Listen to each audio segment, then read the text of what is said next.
to get your fix.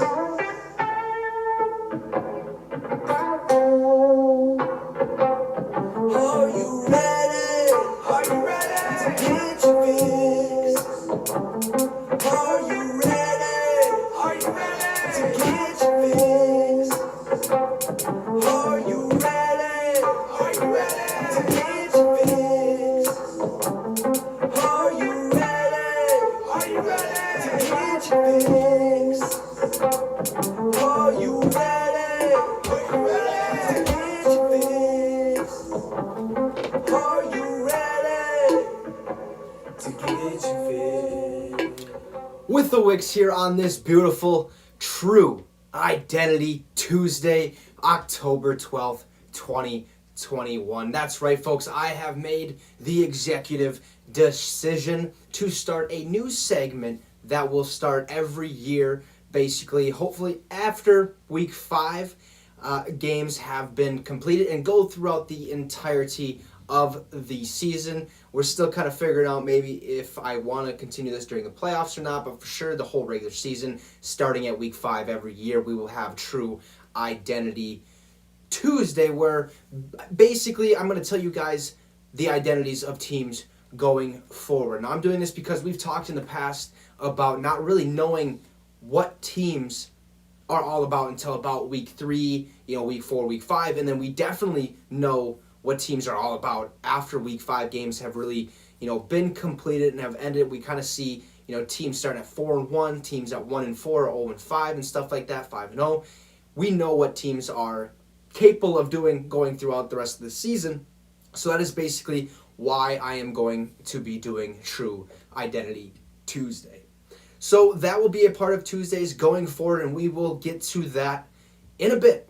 All right? We were also blessed with an amazing Monday night football game between the Ravens and the Colts, but more like Lamar Jackson taking on the Indianapolis Colts, because basically that's what we all seen take place last night, and we're going to get to that in a bit as well. I mean, the dude made me lose a fantasy game.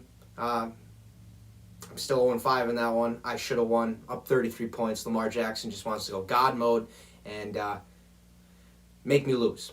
But we're going to get to that in a bit as well as True Identity Tuesday. However, during last night's game, we had some massive breaking news surrounding the Las Vegas Raiders. So, with that being said, are you ready to get your fix?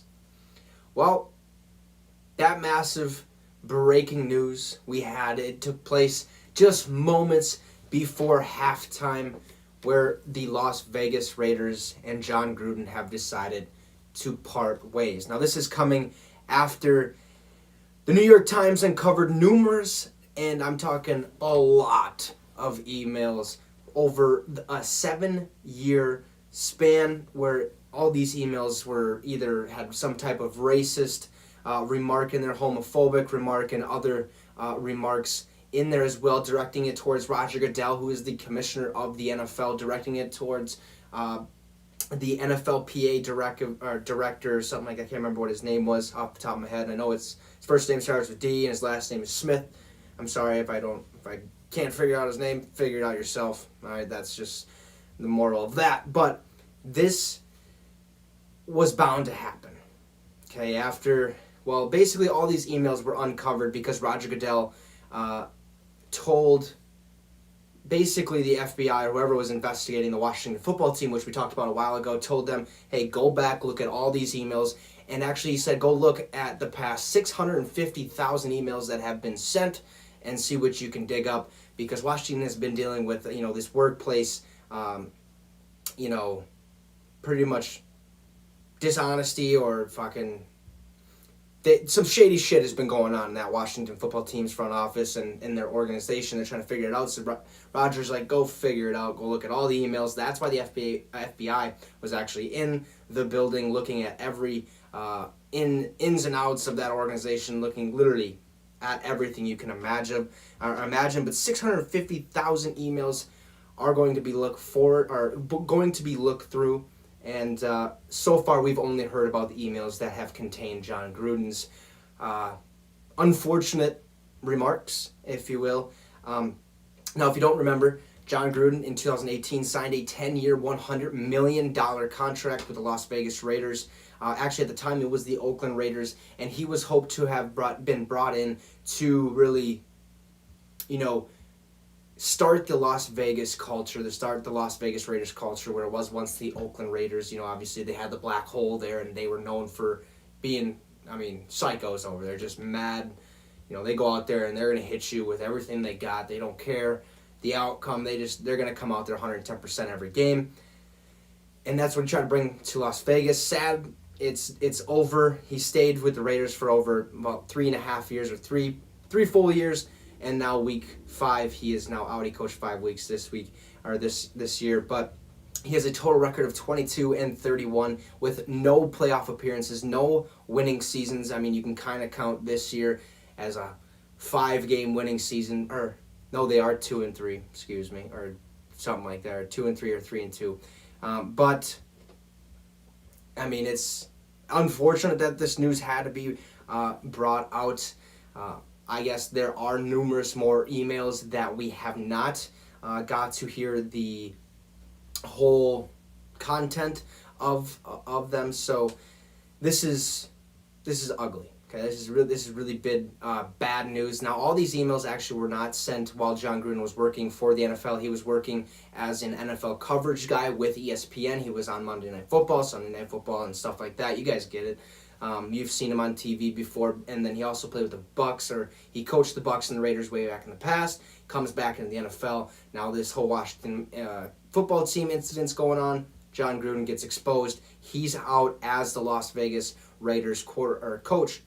Which makes you think, how much more information, or how many more coaches or personnel, I guess, around the NFL have sent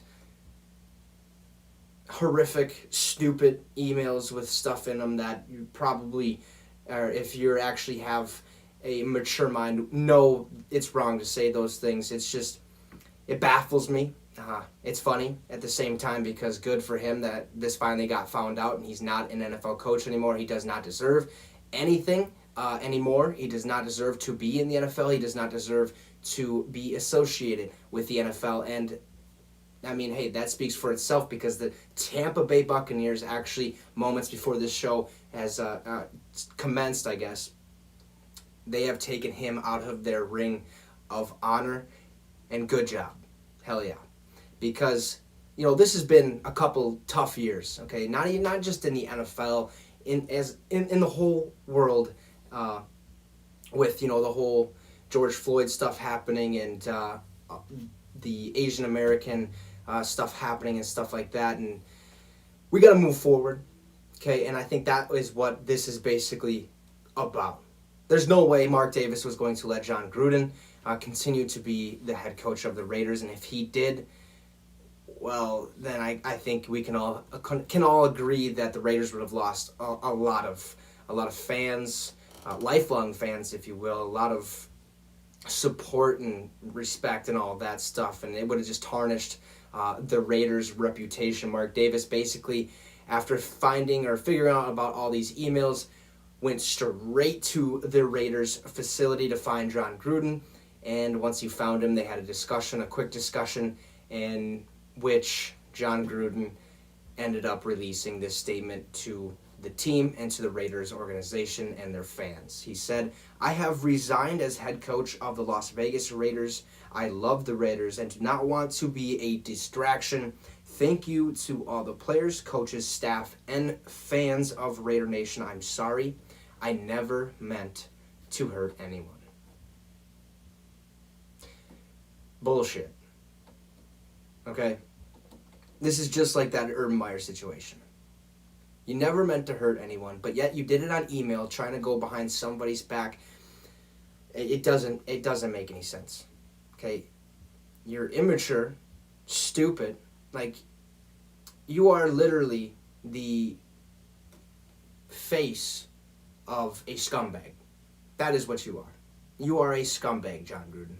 And I'm glad this has finally came out. I'm glad that $100 million contract is probably now fucking, see you later. You're not getting that money because, you violated your contract probably, and other stuff along with that. If you do get all that money, wow, I don't. That's ridiculous. But you are a scumbag. I have no respect for John Gruden, and if I even had any to begin with, which, I mean, there's a little bit, not too much, just knowing that he has all these credentials. You know, he lost to Tom Brady in the tuck game or tuck rule game or whatever that was. When it was snowy, he had a decent run with the Tampa Bay Buccaneers way back when. But scumbag. That's what he is. Okay, John Gruden, scumbag. Now, that also makes me think and wonder, like we talked about earlier, what other emails have been sent around the NFL, not just with John Gruden, but with other coaches and other organizations. What is going to be found here in the coming weeks, months, maybe years, is probably going to be devastating, to say the least, and I hope we can figure out the right solution to all these problems. I hope that's not going to be the case. I hope all those emails are, A-okay, but from the looks of it, so far, one person has been outed. John Gruden is now done as the head coach for the Las Vegas Raiders, and in to take his place is Rich Bisaccia, and I guess he's their special teams coordinator, which is obviously the most likely position or the most likely coaching spot to get a head coaching job, because they work with literally every aspect of the team: wide receivers, running backs, tight ends, offensive linemen, defensive linemen. They got to figure everything out. Because if you don't make the 53-man roster, if you don't really have that great of a chance, you might have a chance to make it on special teams, where they literally work with everybody. So this is a huge hire, a big hire. Now, going forward, it's going to be interesting to see what the Raiders have. And today is True Identity Tuesday. We're not going to be talking about their true identity yet, basically because who the fuck knows now? Like, who really knows what their true identity is? They had Gruden running the helm. Now they have a new head coach. 5 weeks into the season, it's going to be 6 weeks into the season. So, plain and simple, good for the Las Vegas Raiders in firing this scumbag, John Gruden, because he does not deserve to be around this game of football that we all cherish so much. So now let's get to that amazing game we had last night, where the Baltimore Ravens were ultimately getting their ass kicked all the way into the second half. It looked really, really nice. The Colts defense looked awesome in that first half, looking like they figured out how the hell to stop Lamar Jackson. A lot of teams really can't figure that out. The Ravens were sitting at 3-1 coming into this game. Their only loss being against that Las Vegas Raiders team. But the Colts really looked like they had figured it out. Watch the wide receiver, watch the wide receivers. What are they doing? Kind of man up on them. Gets to the running back, slowed down that running game, in which they did fantastically. DeForest Buckner and Darius Leonard did a very, very nice job of doing so. And then the next step, watch Lamar. Like, plain and simple, just watch what he's doing. Have a spy on him the whole fucking game, because that's the only way you're going to win. They figured it out in the first half, did a really, really nice job. I actually was, pumped. At halftime, I was like, yep, I got a fucking fantasy win, the first one of the year on my work one, and I was like, let's go. I'm pumped for this. And then second half comes. And, the Ravens came back and ended up beating the Colts in overtime, 31-25. Now, the Colts, I guess, going into this game, were 120-0 when leading 16-plus points in the fourth quarter. After last night, they are now 120-1. We've had a couple of records being broke. The other being the Cleveland Browns, in which we talked about, the 401-0 when teams are out 40-plus points,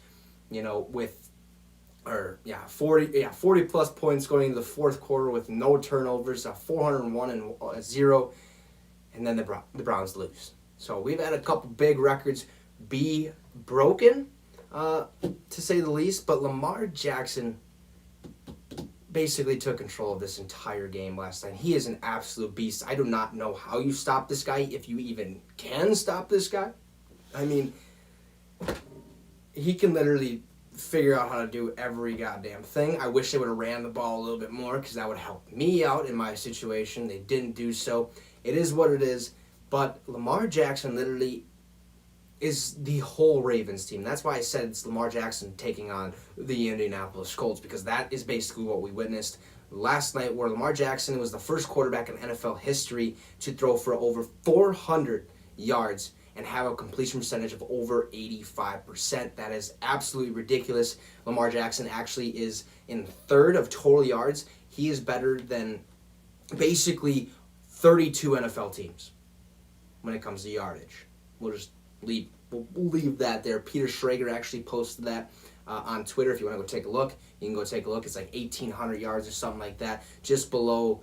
I can't remember the two teams that were above him, but that just shows you the magnitude of what he's capable of doing. Last night he went 86% completion percentage. He threw for 442 yards, had 4 touchdown passes. He also ran the ball 14 times for 62 yards. He did fumble the ball at one point, and he did lose it. There was a close second fumble where his knee was actually down before that. That would have actually helped a lot. I wish that was a fumble.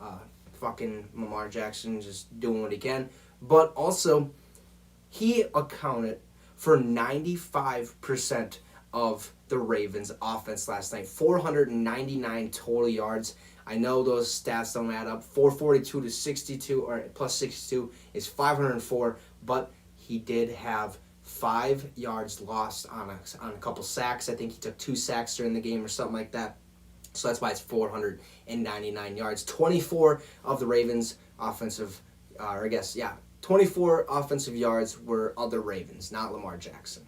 Okay, so that puts into perspective how much Lamar actually had to do to fucking win this game. I mean, just an absolute heyday out there. This guy can run left and right, doesn't really need to slide. He can throw the ball, which that puts to rest, I think, the running back quarterback that, he's more of a running back, not a quarterback. He can't really throw the ball. Well, guess what? He can fucking throw the ball, folks. 86% completion percentage, over 400 yards, 4 touchdowns, no picks. This man is a beast, okay? Whether you like it or not, he is not a running back. He is a quarterback. And that leads me to my next thing, where the wide receivers continue to have one hell of a week. Mark Andrews had 11 catches, 147 yards, 2 tutties, absolutely balled out. I wish I would have had him as my tight end. Didn't. I had Robert Tonyan. Fucking should have never done that. But Marquise Hollywood-Brown also had a very, very nice day. 9 catches, 125 yards, 2 touchdowns as well. This whole week has been wide receiver city, and not so much for the kickers. The kickers have had, we talked about it yesterday, 11 missed field goals, 11 missed extra points on Sunday. Last night, Rodrigo Blankenship dealing with some sort of hip problem. They really wouldn't disclose any more information during the game. I'm sure more has come out, or more will continue to come out. I think he's going to be fine. But Rodrigo Blankenship comes out here, misses 2 fucking field goals and an extra point. So we had a total of 13 missed field goals and 12 missed extra points this week in Week 5 for the NFL football season. Can't happen. Don't think it'll happen going forward, because we all know that kickers are known for their consistency, and that's why all these, there's 32 kickers in the league, and there's a reason they're there. They're going to be consistent enough to win ball games, unless you're a Minnesota Vikings kicker, which, by the way, Greg Joseph is doing just fine since that miss. I think he's trying to pick it up a little bit. There are some sketchy, kicks that he's had recently, but it's like, okay, he did kick the game winner for us. I mean, he's able to, go out there and brush that last one off, come out and fucking kick it right through the uprights. So that's big, big news. For the Colts, okay, like I said, they looked like they found a way to stop Lamar Jackson in that first half, as well as find a way to get Jonathan Taylor absolutely rolling, looking unbelievable, looking like a top 3, top 5 running back in the NFL. I wouldn't put him there quite yet. I think he has to continue to do what he did last night throughout the season to actually put him up in that category as top 3, top 5, maybe top 10, you could say as of right now. But he had a day, 15 rushes, 53 yards, 1 tutty. He had 3 catches, 116 yards. 1 actually came off their first drive, which was like a 76-yard touchdown screen pass, from Carson Wentz.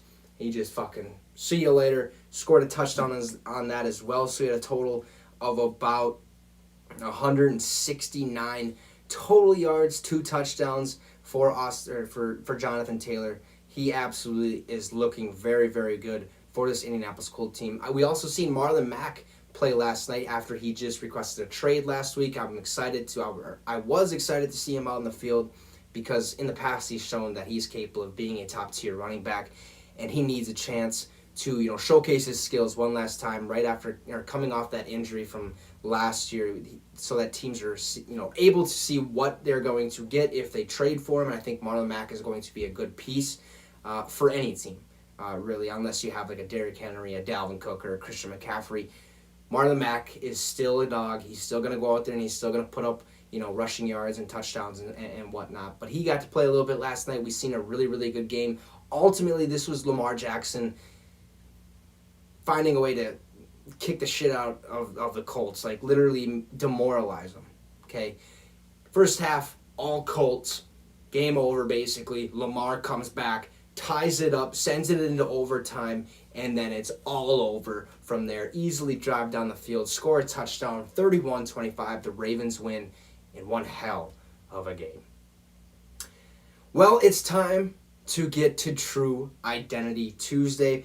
So what we're going to do with this, we're going to talk about 2 to 3 teams every week, what their true identity is, what it looks like going forward for this team, possibly going into the playoffs and whatnot. So right off, we are going to talk about the Buffalo Bills and their true identity, folks. These guys are going to win their division. They're sitting at 4-1 in that AFC East division with the Patriots, Jets, and the Dolphins, okay?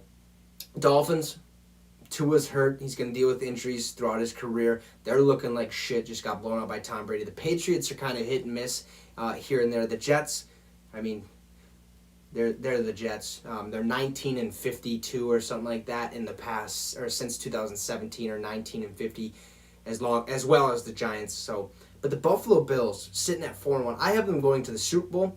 It's very possible that they continue to march forward and end up in the Super Bowl, but that Kansas City Chiefs team is obviously one that we have to kind of keep in our blinders a little bit so that we know, what they are, because we know what they're capable of doing, putting up points like it's nobody's business. They are, a little sketchy at the moment, but the Buffalo Bills, they're going to be good, okay? And it's going to be a while before they lose another game, and if they do lose another game, it's going to be another fluke loss or another tough loss like they did week 1 against the Pittsburgh Steelers. But the next 5 weeks, they got the Titans, in which the Titans aren't really looking that solid this year. They are, I believe, leading their division barely. They're holding on by a thread, but the Titans are a team where they're going to fuck up. Hopefully Julio Jones is actually still playing, or will be back in the lineup, hopefully. If he's back in the lineup, it's going to be that much harder for the Bills to win this, but I think the Bills take this game like it's nobody's business, win this game. Then they got their bye week, and then they have an easy 3-game stretch right after that where they go face the Dolphins, the Jaguars, and the Jets. So they have 2 division games in the next 5 weeks. It's tough to say that they're going to lose any one of those. I think after these next 5 weeks, we're looking at an 8-1 Buffalo Bills team and a team that is going to go far into the playoffs and possibly at least what I think will be the Super Bowl. I haven't picked a winner. I'm not going to pick a winner until it gets to that point. Then I will pick my Super Bowl winner when we have 2 set teams in there, basically just in case I'm fucking wrong with my Super Bowl teams.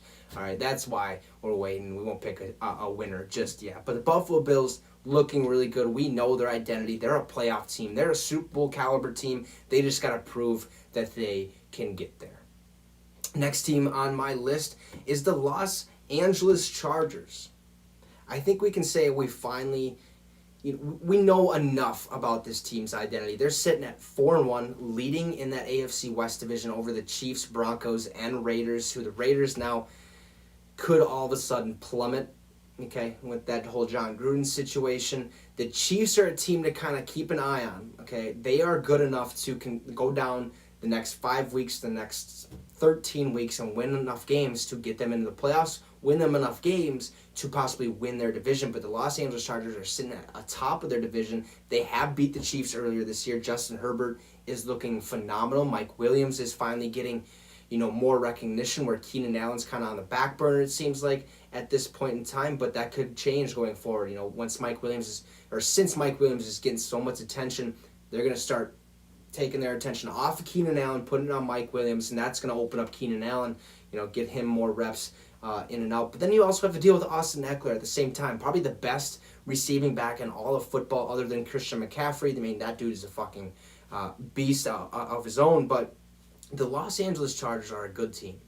Okay, and I think for a lot of years, obviously they've had tough patches when they were in San Diego and they came to Los Angeles. They had no fans in stadiums and stuff like that. It was really, it was sad to watch, but new coaching staff, new general manager and Tom Telesco, whole new organization offensively and defensively for player wise as well. But the Los Angeles Chargers are a good team. Okay, 4-1. Their next 5 weeks are the Ravens, which is going to be a tough one because you got to figure out a way to stop Lamar Jackson. And if you can't stop him, you got to try to figure out a way to slow him down. And even that might not be enough because if you slow him down, he gets pissed. He figures it out. He wins a game in overtime, 31-25 against the Colts. Makes me lose a fucking fantasy game, which I should have won. I was up 33 points. Lose by 6. It's just little things like that. But the Chargers are a big team. They got the Ravens next week, or not Raiders, Ravens next week. It's going to be a tough game. That might be one of the games, or the only game I think they possibly lose out of the next 5-game stretch. But after the Ravens, they got a bye, and then they play the Patriots. They're very hit and miss. Okay, we know what Bill Belichick is capable of doing. He's going to have that defense, set up real nice, okay, in order to slow down the Chargers' offensive onslaught to what they're capable of doing with Mike Williams, Keenan Allen. We get the gist, okay? Then they got the Eagles. The Eagles would be fucking good if they could run the goddamn ball every once in a while. Miles Sanders, dude, you have... obviously he's one of the top running backs in the NFL because he is a starting running back, but you have Miles Sanders. Use him. Fucking just use the goddamn dude, okay? You win a couple more games if you fucking just try to, hand it off maybe and take the time off the clock so the other team doesn't have as much time to score. Dude, just give it to Miles Sanders every once in a while. You don't have to, give it to him every single play, but 2 carries in the second half, I believe last week, or 2 carries in the first half or something ridiculous. You got to figure that out. I know you got Jalen Hurts, who's capable of running as well, but it's dude, you're a better team if you can pass and run, not just one or the other. Okay, we've seen that with the Chiefs. They're trying to figure out that run game a little bit. It's working until a little bit. They got to figure some things out. Clyde Edwards-Helaire is actually, he will be missing some time. We can talk about that tomorrow. But the Chargers, after the Eagles, got the Vikes. That's another game that could be questionable, but I think the Chargers probably pulled that one off. It sucks. I know I got a lot of fucking Vikings gear, up here. It's who I am. It's where I'm from. It's the team I'm going to cheer for until the day I die, but I am also going to be covering every other team, going to be cheering for every other team. You should see me some Monday nights, Thursday nights. I'm cheering just because I love football, but the Chargers are a good team. Okay, the next 4 weeks, we could be looking, again, at either an 8-1 team or a 7-2 team, okay, or even a 6-3 team. And if that's the case, we are still looking at a team that is capable of breaking into the playoffs. I think they're going to be one of those teams that if they continue to win at a high rate like they are, continue to put points on the board, continue to look ridiculous out there like Justin Herbert has, and Austin Eckler and Mike Williams, this team could make the playoffs. But I think they're going to have to win their division. Otherwise, it's going to be a tough one. If they don't win their division, we've seen last year, it's hard to make the playoffs in the AFC division or in the AFC league because I think, the 7th seed was 11-5 last year, and I think that was the Cleveland Browns, or 10-6 or something like that. It's tough. You got to win a lot of games to do so, and they're headed in the right direction, okay? They win 6 more games. We're looking at a team that should make the playoffs. Super Bowl, probably not, okay? If they do make the Super Bowl, good for them. Kudos, 100%, good job, awesome. All right, last team before we get to the last bit of information. We got the Dallas Cowboys. I said this, I think, 2 weeks ago. I said the Dallas Cowboys are winning their division. There's no doubt about it. They are kicking ass right now. They arguably have one of the front runners for MVP in Dak Prescott. Ezekiel Elliott is starting to look really, really nice. CeeDee Lamb's playing well. Amari Cooper's, starting to slow down, but I think he's dealing with a little bit of some injuries over there. Michael Gallup has to figure out a way to get going. But other than that, their tight ends are looking really, really solid, and Dalton Schultz, and I think Blake Jarwin is their other guy. So they got some dogs over there. That offense is playing really well. Trevon Diggs is probably going to be Defensive Player of the Year. He already has 6 interceptions in 5 fucking games. Ridiculous. I'm talking, like, that is absolutely bonkers to me. I think 14 is the record in a season, and I think that was by Night Train Lane back way back in the day with the Detroit Lions. But Trevon Diggs could easily beat that. He was a wide receiver when he went to Alabama. Nick Saban decided to fucking turn him into a corner. He started crying, told his brother, and his brother was like, "All right, good for you. Time to get to work. Let's go." And he's balling out. He's doing really nice things over there for the Dallas Cowboys. This is a big growth from this team, if you will. Last year, Dak Prescott suffers that gruesome ankle injury in Week 4 against the New York Giants. They don't really do shit after that. That division is fucking literally the worst division in all of football. Washington football team ends up winning that division. But this year, it's a whole new story. Dallas Cowboys are sitting at 4-1 and easily putting teams away. Okay, like easily. Dak Prescott's throwing the ball 40-plus times a game. Ezekiel Elliott's going out there and doing what he can try to do best, I guess, and get a decent amount of yards. But their next 5 games are the Patriots. They're going to win that game. Like, there's no doubt in my mind.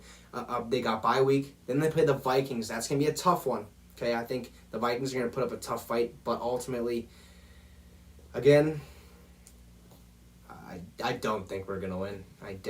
That Cowboys team is a good one. If they have mistakes, if they turn the ball over, we could win that, or the Vikings could win that. But at the same time, it's like, Kirk's probably going to throw a pick to Trevon Diggs if Trevon's, continues to do what he's done and has literally a pick in every game, 2 last week.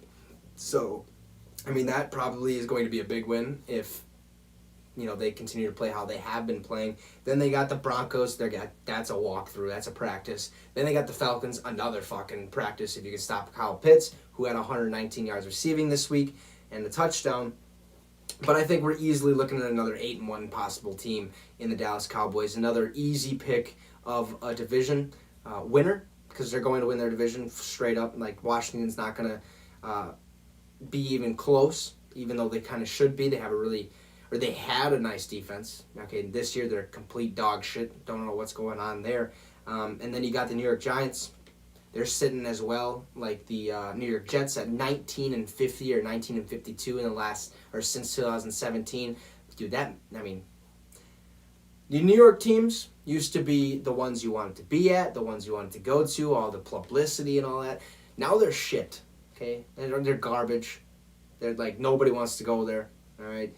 Once Eli Manning left, that was pretty much, that was signing the fucking death note. Probably putting some blood on there and fucking, see you guys later. I'm out of here. But this is going to be a good team. The true identity of the Dallas Cowboys, plain and simple, is a playoff team. And we're going to see them in the playoffs this year. Now, whether that's going to the NFC Championship game, which is probably very unlikely, but it also is likely because this is America's team. No, it's the entertainment team. We always hear about them, and they never do shit, never get to the Super Bowl. It's just, that's my take on them. They're not America's team, the entertainment team. But right now, their true identity is a playoff team, and they're going to win their division. They're probably going to make a fight or are going to put up a fight to go to the Super Bowl. So those are my 3 teams for True Identity Tuesday. The Bills, the Chargers, the Cowboys. We figured that out. We will probably have to talk about them eventually down the road, and maybe if playoffs hit and stuff like that. But let's get to my final piece of information. We talked briefly a while back about the NFL exploring the possible idea of playing NFL football games in Germany, regular season games, that is, in Germany, because we play in London, we played in, Mexico, I should say.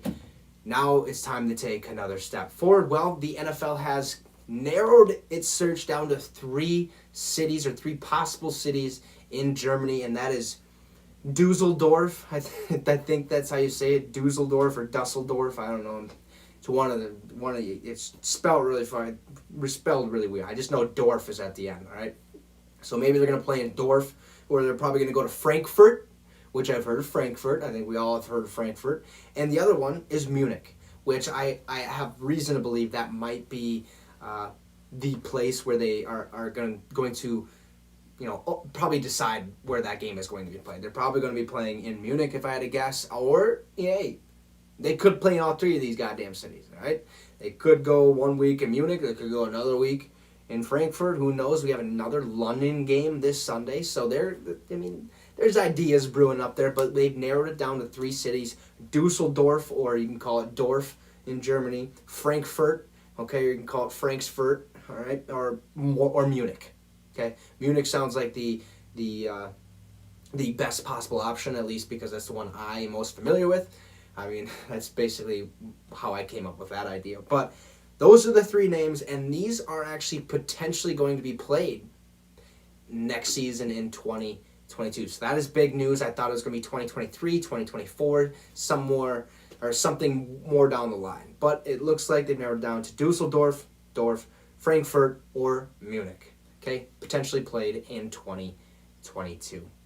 Well, that is going to do it for the show today. It is getting dark. I have a fucking light here. My other one fell down. I am going to get a bigger light so this shit doesn't happen, because winter's coming, sun goes down a lot faster. Hopefully this helped a little bit, because, here, let's just put it into comparison. Like, you can barely see me. I can barely see myself, but that helps a lot.